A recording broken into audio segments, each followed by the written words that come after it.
A cassone or marriage chest is a rich and showy Italian type of chest, which may be inlaid or carved, prepared with gesso ground then painted and gilded. Pastiglia was decoration in low relief carved or moulded in gesso, and was very widely used. The cassone was one of the trophy furnishings of rich merchants and aristocrats in Italian culture, from the late Middle Ages onward. The cassone was the most important piece of furniture of that time. It was given to a bride and placed in the bridal suite. It would be given to the bride during the wedding, and it was the bride's parents' contribution to the wedding. There are in fact a variety of different terms used in contemporary records for chests, and the attempts by modern scholars to distinguish between them remain speculative, and all decorated chests are today usually called cassoni, which was probably not the case at the time. For example, a faussaire probably denoted a decorated chest with a lock.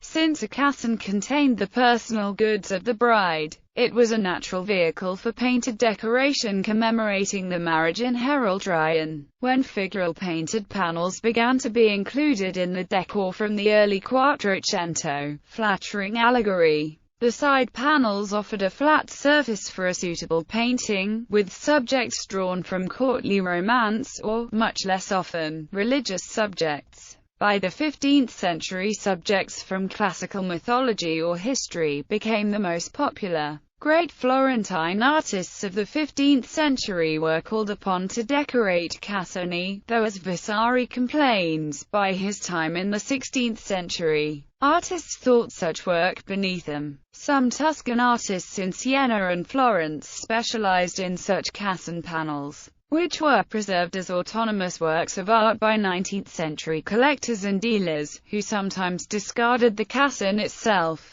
From the late 1850s, Neo-Renaissance cassoni were confected for dealers like William Blundell Spence, Stefano Badini or Elia Volpi in order to present surviving cassone panels to clients in a more authentic and glamorous presentation. A typical place for such a cassone was in a chamber at the foot of a bed that was enclosed in curtains. Such a situation is a familiar setting for depictions of the Annunciation or the Visitation of Saint Anne to the Virgin Mary. A cassone was largely immovable. In a culture where chairs were reserved for important personages, often pillows scattered upon the floor of a chamber provided informal seating, and a cassone could provide both a backrest and a table surface. The symbolic humility that modern scholars read into Annunciations where the Virgin sits reading upon the floor, perhaps underestimates this familiar mode of seating. At the end of the 15th century, a new classicizing style arose,